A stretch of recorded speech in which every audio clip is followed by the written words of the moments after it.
got so motherfucking design on right now. Bring it down, bring it down, bring it down. I got 3 old thoughts on the block. All right, the court will recall the case of the state of Michigan versus Kayla P, case number 25S00250. Tiffany Woods for the people. Assistant Public Defender Davi Liba for Ms. P. Ms. P, could you unmute and state your name, ma'am? Kayla P. Thank you. We're here for sentencing today. Have you had a chance to review the pre-sentence investigation report with your client? Hey, Your Honor, we have no factual modifications. We'd be asking the court to accept the recommendation. Thank you. Ms. Woods? Judge, I've also had an opportunity to review the PSIR recommendation. I know that her parents are present on Zoom. They would like to make a statement to the court.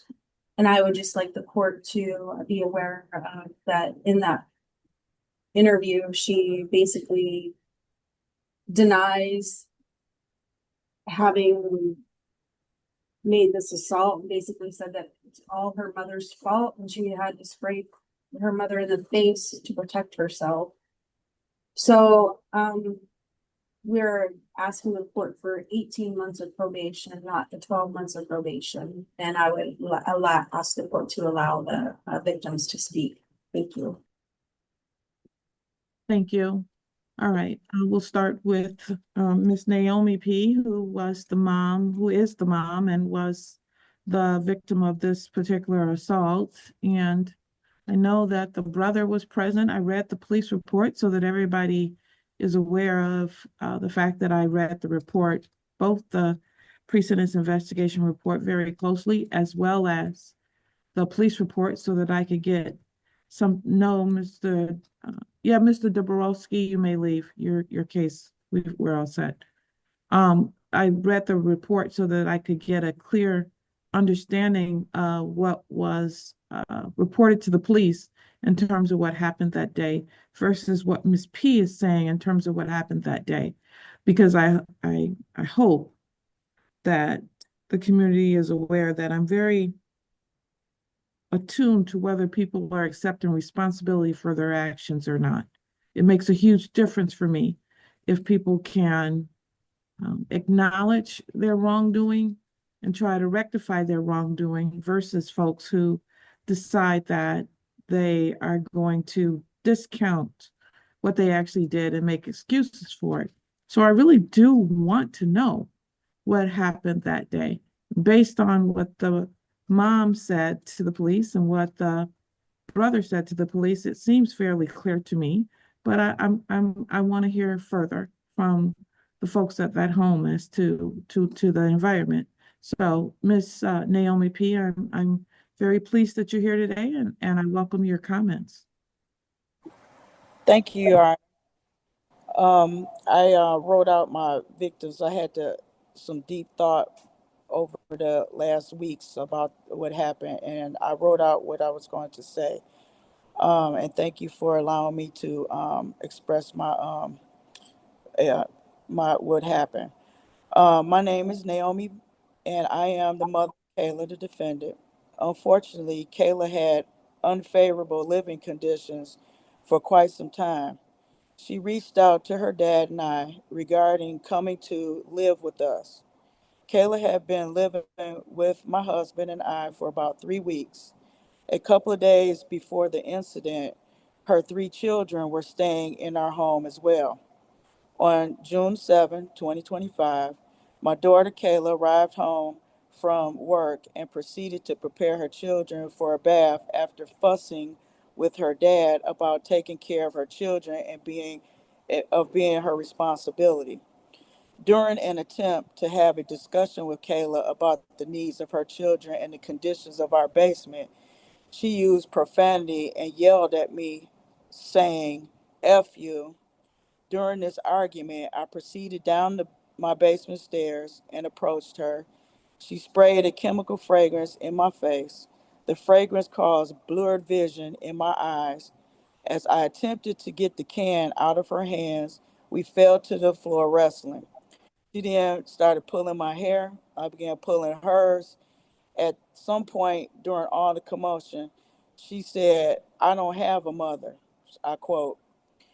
She also insulted my educational accomplishments and my faith. She said, and I quote, "You want to be a sane nurse?" That's a sexual assault nurse examiner. Huh. I wouldn't want your help. You call yourself a Christian? Some Christian. End quote. Her three children were present and witnessed the entire incident. Fortunately, I did not have to seek medical attention for the chemical exposure. The only injury that I suffered was emotional and mental distress, which was a constant, painful reminder of what happened. The emotional and mental trauma has been far more difficult to bear. Her words, I quote, "I do not have a mother," were incredibly hurtful and continue to echo in my mind. The fact that her children were there to witness her disrespect and violence has caused me deep emotional pain. I feel betrayed and violated in my own home, a place that should be a sanctuary. Her insults about my profession as a sane nurse were particularly damaging, as I have dedicated my career to helping others in vulnerable situations. Her attack on my Christian faith, calling me weird, and telling my mother, my husband, and I are a cult, was direct insult or assault to my identity and beliefs, which are a source of strength and comfort for me. I am deeply concerned about the trauma her children, my grandchildren, experience. They are victims of domestic violence, both in their mother's relationships and now by witnessing her actions. Children who see this kind of behavior are more likely to struggle with mental health issues later in life. My greatest fear is that they will internalize this behavior and see it as normal. This incident has caused a significant divide in our family. It has shattered my sense of security and trust. I worry about her and her children's well being and the cycle of violence they are a part of. The family relationships are now further strained, and the healing process seems nearly impossible. My daughter must own the decisions she makes and take responsibility for her actions. She needs to understand that her behavior has consequences, not just for herself, but for everyone around her, especially her children. I want her to understand the gravity of what she has done. My primary hope is not to see my daughter punished, but to see her get the necessary help she needs to cope and heal from whatever unfortunate situations she has encountered in her life. I believe she is struggling with her own mental health issues, and I want to see her receive the professional help she needs to break this cycle of violence and anger. I want her to heal so she can be a healthy mother for her children and prevent them from being victims of mental health issues in the future. I urge the court to consider the long-term impact of this incident on my daughter, my grandchildren, and me. I ask the court to mandate a appropriate course of action that will lead to my daughter taking accountability and receiving the mental health and domestic violence counseling she so desperately needs. Thank you, Judge Washington, for allowing me to take this time to express my feelings. Thank you, Ms. P. I noticed that there was a Byron P. and the father. Who is it? Did anyone else want to speak today? Didn't want to talk over you, Judge. I was just waiting to address Thank you. our man. You Well, may I'm sorry. proceed. Thank you. Thank you for having me. My name is Byron P. I'm the husband of 27 years of my wife, Naomi, and our daughter, Kayla. And it saddens me. I just simply had to wipe tears from my eyes that my family is here in a courtroom dealing with something that should have never even happened. You know, I take a lot of focus in on our grandchildren, and I just think it's important for them to learn things that are, you know, beneficial for their age. And we were watching, for example, an age appropriate education for them. And I was just more or less trying to do an assessment to see what they knew and what they didn't know, and just was going to help them out with it. And there was a comment that one of the children made, and my daughter was in the other room, and she said, "Yeah, we know about that. I'm taking care of it." You know, I just said, "Wow." You know, the intervention. I just, you know, it's that's how she addressed me. She let her children hear that, and it was something that was of extreme importance.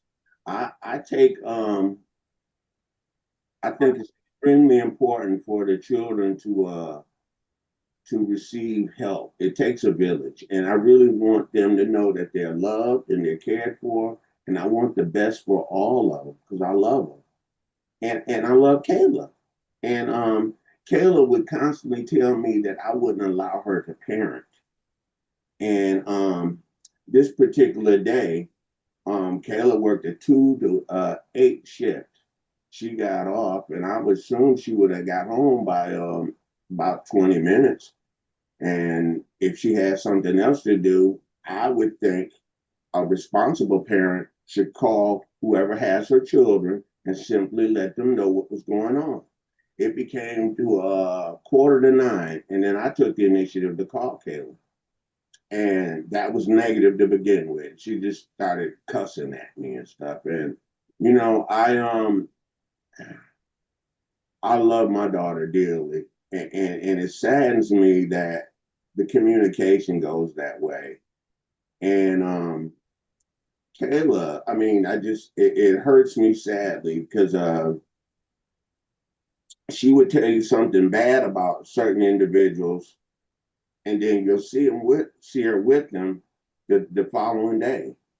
And I just said, you know, what kind of life is that? You know, my wife and I, we were trying to get a job for my son. He wasn't interested. And we both said, you know, wow, it would be a wonderful job for Kayla. It was a skilled trades job. And I really wanted to tell her about it. And I've been trying to contact her, and she wouldn't answer the phone. I left messages for her. And it just saddens me because we really want the best for Kayla. Because it really hurts my heart to be in the courtroom right now dealing with family matters that we shouldn't even have, you know. And I'm at a loss of words. I'm embarrassed that our family is here, and I'm watching my daughter putting her head down. She's got these facial gestures and all that, and that's uncalled for. You know, she is loved. I mean, even at church, we had big people praying for her. You know, just wanting the best for her, and they love her kids, and you know, it's rather embarrassing that we have to be here in a courtroom to talk about something that shouldn't have happened. You know, I love my daughter. I want to try to move forward in a positive manner, but I just don't like this immaturity of like not wanting to talk to your parents. We love her, you know, and I want the best for her, and it really saddens me that we're in a courtroom and this is going on. I just want the best for my daughter and her children. And Kayla, I'm sorry that we are here because it didn't have to be this way. All I really wanted to do is to see if you would call me to be responsible. You wasn't that. You disrespected me the way you talked to me, and you just, you know, you. It's just sad, Kayla. We have to do better. You know, even after court is done, you know, I'm still going to be your father. That's still going to be your mother. And we're still going to be a family. and we should be able to move forward as responsible adults. You know, I'm looking at you right now. I'm just like, wow, do you even take it seriously? We're in a courtroom, Kayla. Thank you, Judge, for letting me talk. I don't want to hold your time, but I appreciate you allowing me to address the court. Thank you, sir. Anything else from the prosecution today? No, Judge. All right, Your Honor, I would like to provide some additional elocution, if I may. you may. Thank you, Your Honor. So firstly, Ms. P did indicate to me that Mr. P was trying to contact her. She was not returning those calls because she believes it would be a violation of the no contact order that she is subject to in this case. So that's why Ms. P has indicated to me she did not return those calls. With regard to the issue of Ms. P taking responsibility for her actions, I think Ms. P, it's fair to say, has some maturing to do. And part of that process is coming to grips with taking responsibility for your actions. She's pled guilty in this matter, and that's taken the first step to taking responsibility for her actions. I think she's going to comply with the recommended program in this case, which will help her develop those skills further. So we would ask the court continue the original recommendation of 12 months probation, which of course can be extended if Ms. P fails to comply with her obligations. May I comment, Judge, if you don't mind? To the best of my knowledge, Kayla and my wife had the incident. It was just happening in the home where I was in. She didn't have a no contact clause with me. It was with my wife. So me calling is perfectly fine. Thank you, sir. So, couple of things before I go to Ms. P. One is, before Dad even said anything, and while Mom was talking mainly, Ms. P's body language was very off-putting. She's turning her head when Mom's talking. She's essentially giving all the body language that one gives when they want someone to stop talking. As I watched her while Mom spoke myself.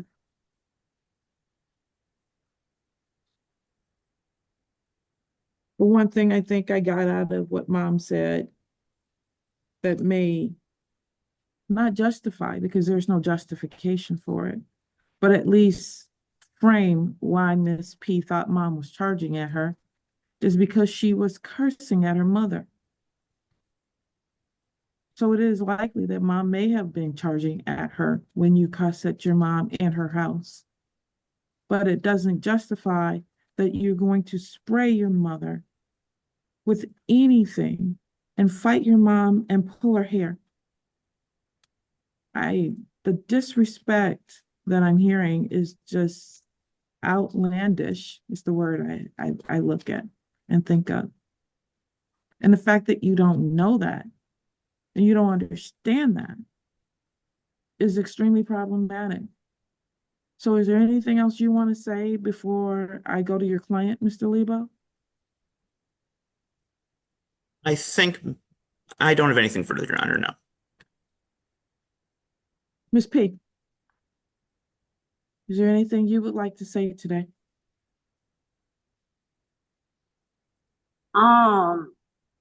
Well, it was to my knowledge that this was sentencing, and it was my time to allow you to hear my side of the story. I'm sorry, what did you just say? I said it was to my understanding that this was sentencing, and it was my chance to let you hear my side of the story.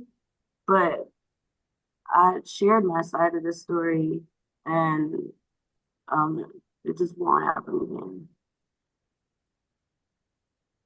Ms. P, Yes, Your Honor. do you agree that your parents allowed you to come back home with 3 children and stay in their basement? I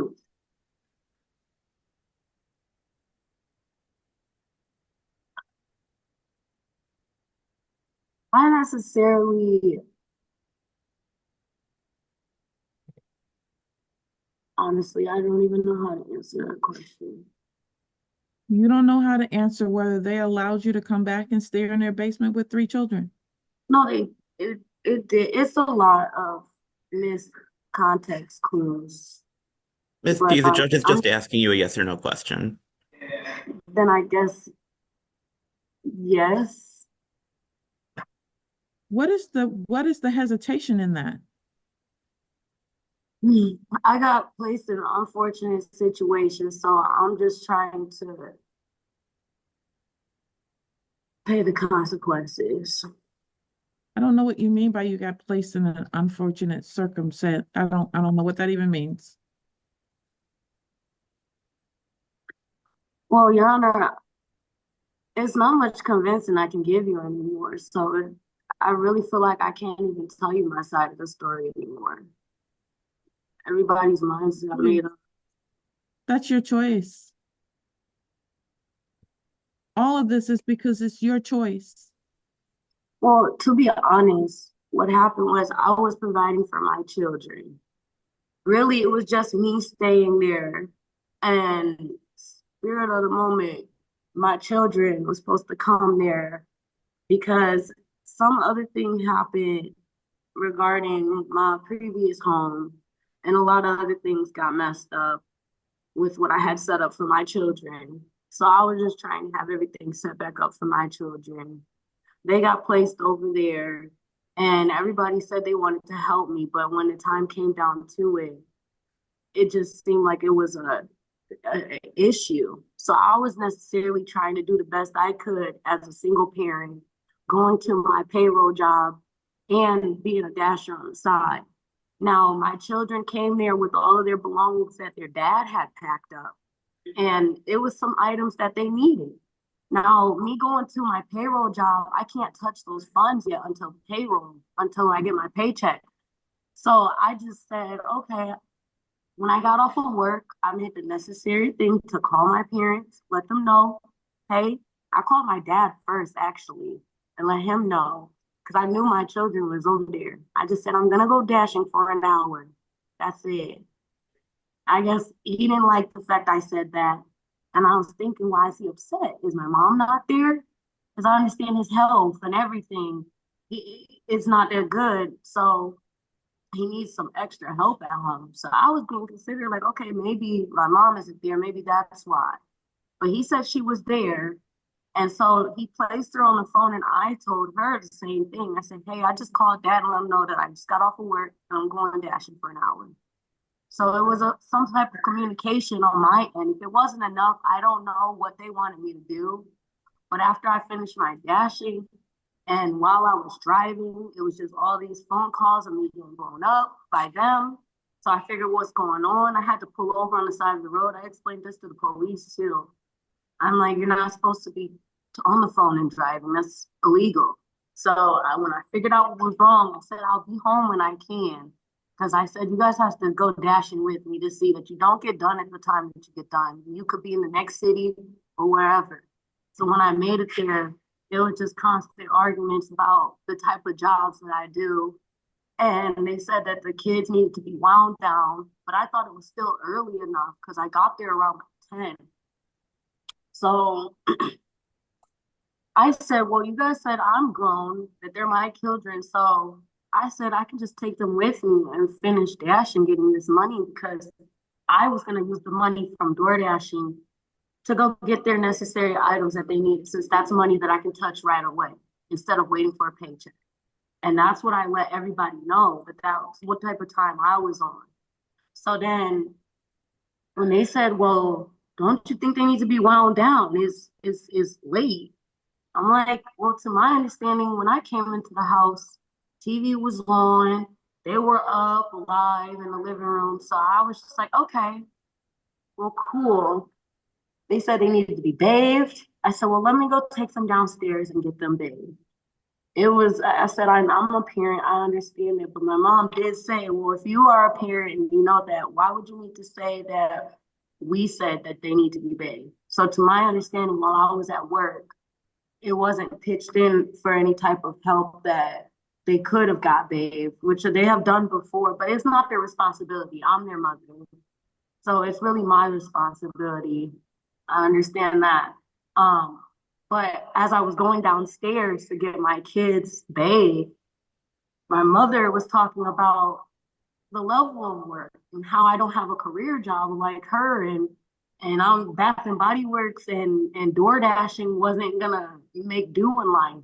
So I just simply told her, well, Mom, I don't think that was the Christian thing to do. That wasn't God. And she just lost it and was screaming at the top of her lungs saying I needed to get the HELL out of her house. And she charged down the stairs. And me being a victim of people putting their hands on me, I'm backing up. I'm not going to fight my mother. That's my mother. And whatever differences we have, that's my mother, Your Honor. And I refuse to put my hands on my mother. So by me backing up, there's no outlet. And she pushed me down the corner and she punched me in the side of my head. And that's how I grabbed the deodorant spray to spray her out of self-defense. I did not want to put my hands on her. That was the nearest thing that I grabbed. I didn't know I was going to do it. And I apologize because now I'm sitting in your courtroom today, paying for my consequences. But I also was not going to call the police on my mom either. That's my mother. So my nature was, after that incident happened, my brother, he went down the stairs and pulled her off of me, told her to stop. And I instantly just told my kids to get dressed. It's no longer safe over here. We need to go. And that's how I said I was going to leave out of their house. I grabbed all my things, everything, because it is some stuff that I have to set up a civil standby to go grab. But I did grab whatever I could to get up out of the house. My dad told me to stay put. The last time he told me to stay put, it didn't end well. So I really just wanted to get out and get my kids out so I could take them to their dad, where I felt like, okay, they feel safe and I'm happy that they're over there and safe. So my kids shared that they didn't want the police to come. I said, police isn't going to come because I'm not going to call them. I just want us to get out of here. And sure enough, when we were leaving out the door, an officer was on the porch.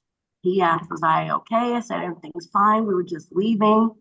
And then another officer approached me and my children at my car and said I couldn't leave yet. I asked him, I said, why? He said he doesn't know yet. And I said, well, sir, am I being arrested? And he said he didn't know yet. So that's how all of this happened. And I'm just trying to pay for my consequences since there's no outlet again now. And like I said, I apologize for everything that happened. And I'm sorry that it happened this way. And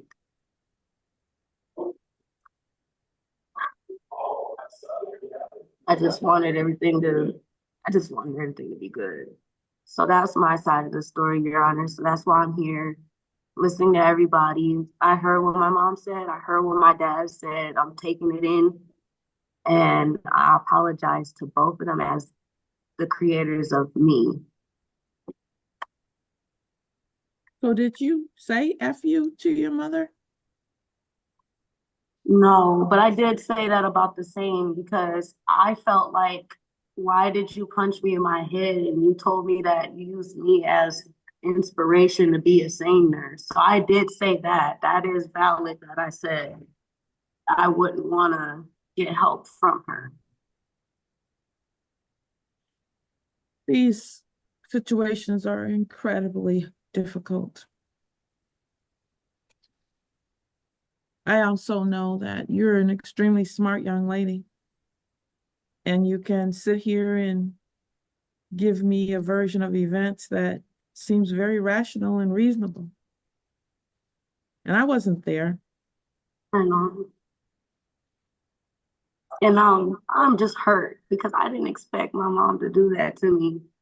And that's my mother. And I'm not trying to like give anybody a sob story, Your Honor, but how she said that she had emotional trauma from that. I had emotional trauma as well as her daughter because I never expected that to happen.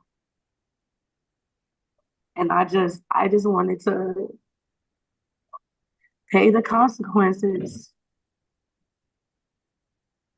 I just wasn't gonna fight my mom, and I wasn't gonna call the police on my mother. Whatever difference. But you did fight your mother.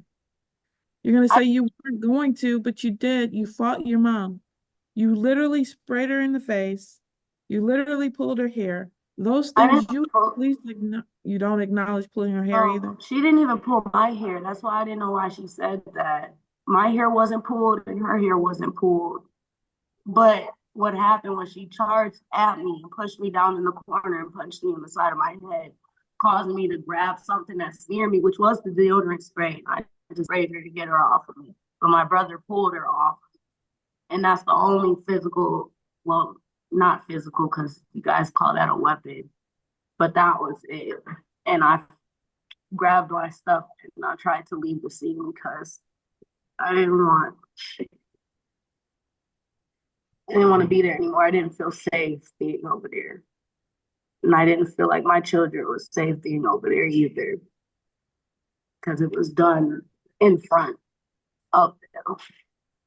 So who's Brandon? And that's my brother. That's who pulled her up off of me. He had just came home from work. Yeah, Brandon says that the argument started over Naomi telling Kayla about not helping around the house, nothing to do with your job. And you responded by spraying her in the face with a white canister of spray.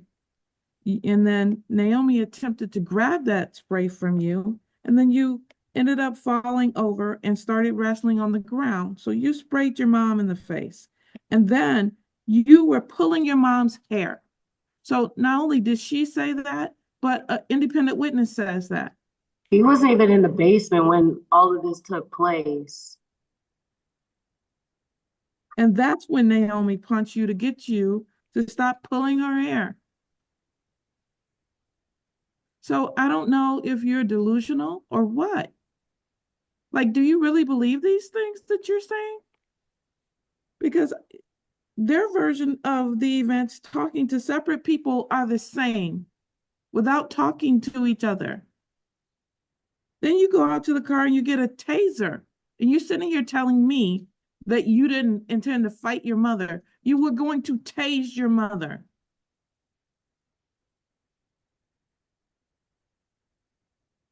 Yeah, and those items fell out of my bag as I was transporting to the car. And I told that to the officer. Out of your mouth that you were going to tase your mother because you have the right to defend yourself. So Brandon's lying on you too. Everybody's lying on you, right, Ms. P? Your Honor, I apologize to everybody, and I will take the 18 months of this probation because nobody was there, and I explained my side of the story. Everybody explained their side of the story, and I said I was taking my consequences. Yeah.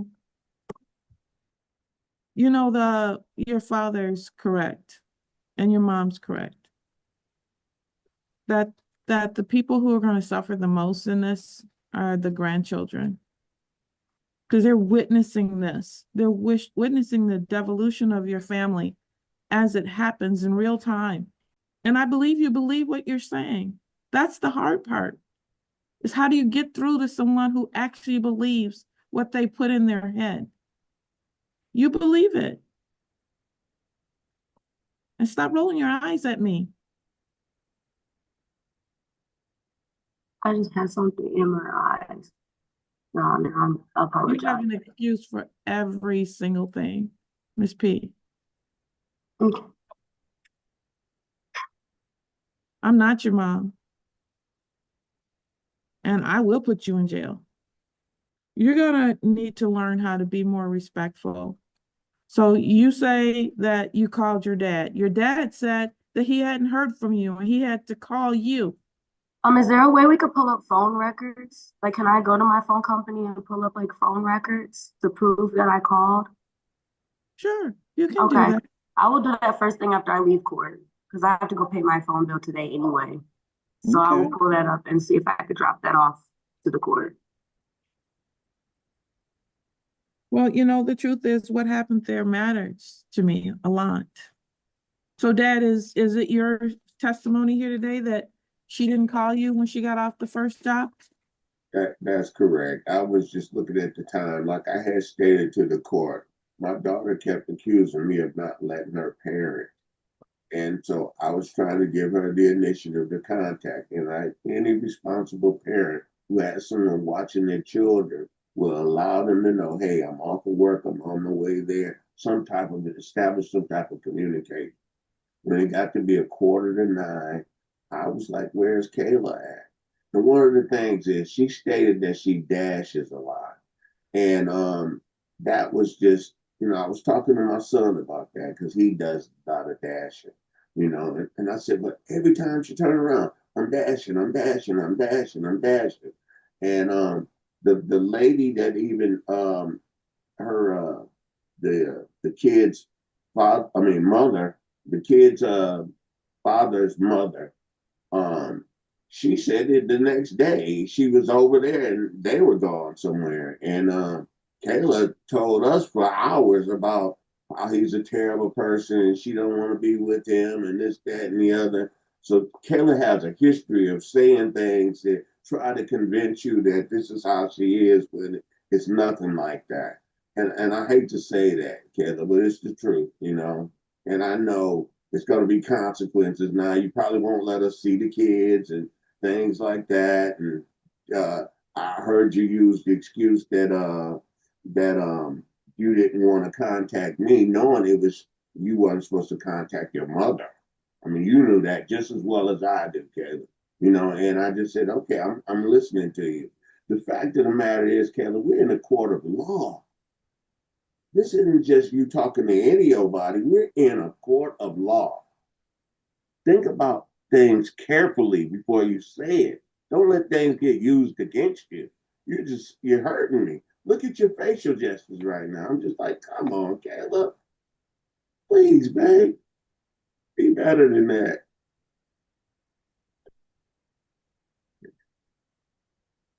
So, we're here because you sprayed your mom in the face, pulled your mom's hair, and I've listened very carefully to you to try to see exactly where you're coming from, and you have apologized here,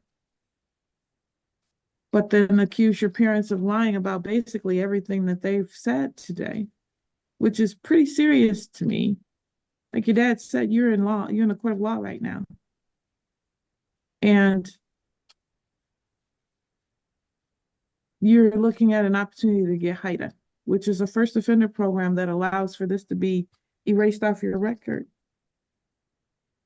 And I believe that everybody should, if they have an opportunity, take advantage of that opportunity so that they don't have a record, because it limits your possibilities in life if you have a record going forward. So I don't want you to have a record. But I also want you to accept responsibility for your actions. And if you seriously are not able to see what you're doing, I don't know how you change that. So what I'm considering right now is whether I'm going to finish the sentencing today or take a look at these records to see if you're telling me the truth or a lie, because I don't like anyone lying to me. I am, for the most part, I'm going to do the sentencing today. I'm going to file a recommendation of the probation department for the most part. I'm going to sentence you up to 93 days in the Washtenaw County Jail. Credit for the 1 day that's served. The 92 days are suspended. I'm going to put you on probation for 18 months. You'll be eligible for early discharge once you complete half of that. So at 9 months, if you've done everything you're supposed to do. Fines and court costs in this particular case for a total of $525. You to meet with probation when and where directed, including any and all home visits. You to make earnest efforts to maintain legitimate employment. You to complete the Class A Living Skills CBT program within 90 days. There's no assaultive or threatening behavior towards anyone. You to submit to, pay, and be responsible for random drug and alcohol tests as requested by the court, probation, or any treatment provider. There's no use of alcohol, marijuana, illegal drugs, drug paraphernalia, firearm components, ammunition, or other dangerous weapons. You'd also get a mental health assessment done. and your HIDA is granted. I'm gonna do a review in 90 days. I'm seriously wondering whether you have a defiance disorder. That is what I'm concerned about. Oppositional defiance disorder, What is that? where you just don't want to follow the rules that anybody gives you. Like you want to work your own pace, do what it is that you want to do.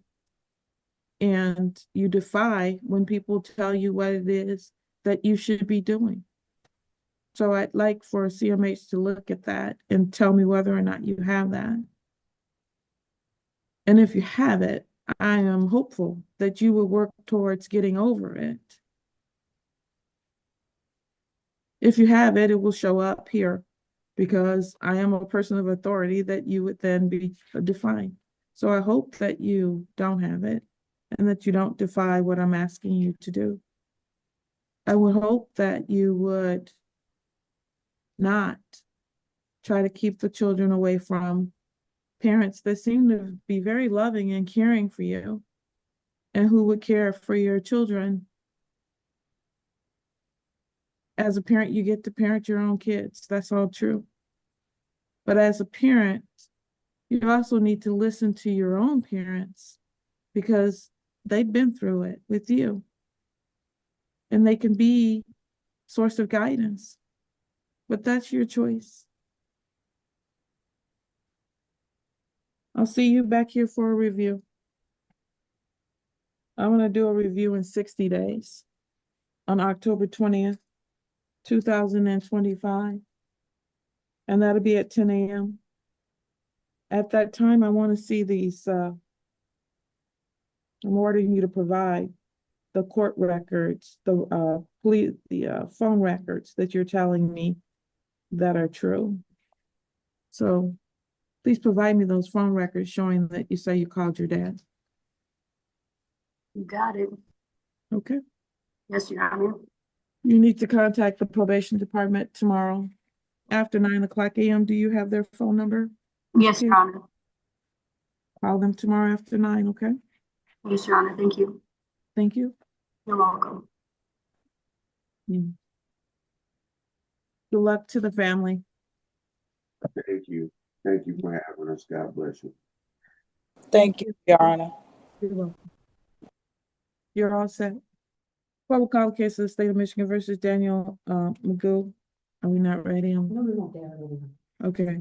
25S00289. Tiffany Woods for the people. Matthew Mansour on behalf of Mr. Magoo. Mr. Magoo, whenever you're unmuted, please state your name again. Daniel Magoo. All right, where are we with this one, please? Your Honor, we are going to request the adjournment after the exam date on the 19th. We are aware that the final settlement conference will not be available this month, but we're okay with that. August 25th at 9:00 a.m. Bond is continued. Thank you.